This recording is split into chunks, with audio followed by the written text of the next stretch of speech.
के बाद से आचार्य प्रशांत का भी बयान सामने आया। उनकी ओर से क्या कुछ कहा गया, सुनवाते।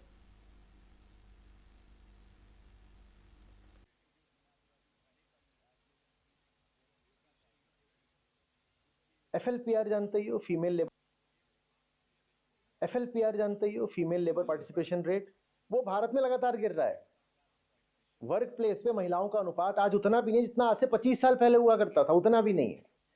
तो तुमको ये विडंबना नहीं दिखाई दे रही है, कॉन्ट्रडिक्शन, ये त्रासदी नहीं दिखाई दे रही है कि ये वही समाज है जो महिलाओं को घर से बाहर निकल के काम भी नहीं करने दे रहा। हम 25 साल पहले भी महिलाओं के प्रति जितने उदार हुआ करते थे, हम आज उससे भी कम उदार हो गए हैं। और दूसरी ओर हम कह रहे हैं कि हम महिलाओं को ये दूसरी वर्क प्लेस, जिसका नाम पार्लियामेंट है, वहां उनको आरक्षण दे रहे हैं।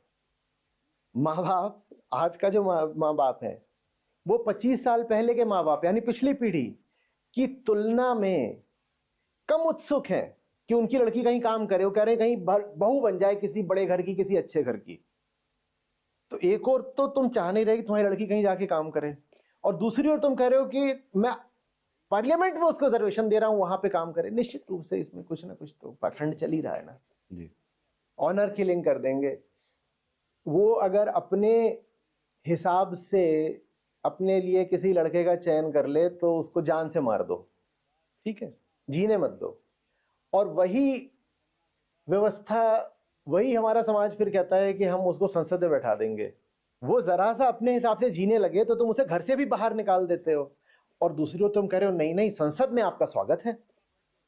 तुम उसे घर तक में तो रहने नहीं देते। अगर वो आजाद हो जाए, स्वतंत्र हो जाए, व्यक्ति बन जाए, तो तुम उसे घर में भी नहीं रहने देते। और संसद में तुम उसके लिए आरक्षण दे रहे हो, संसद में उसको कुर्सी दे रहे हो, घर में तुम उसको कोना भी नहीं दे सकते। लड़की अगर स्वतंत्र हो जाए तो घर में उसको कोना भी नहीं दोगे, और संसद में तुम किसी लड़की को कुर्सी दे रहे हो। निश्चित रूप से जिस लड़की को तुम संसद में पहुंचाना चाहते हो वो लड़की वही होगी ज्यादातर जो तुम्हारे आधिपत्य में है, जो तुम्हारे कंट्रोल में है। तुम उसी लड़की को संसद में आके बैठा दोगे, वो कठपुतली समान होगी। मैं नहीं विरोध कर रहा, पर मैं तो बस जानना चाह रहा हूं वो कौन सी महिलाएं होंगी जो बैठ जाएंगी, और क्या वो महिलाएं वास्तव में हमारी प्रतिनिधि होने वाली हैं? क्या वो सामान्य जनता की प्रतिनिधि होने वाली हैं, या वो बस पुरुषों द्वारा चुनी गई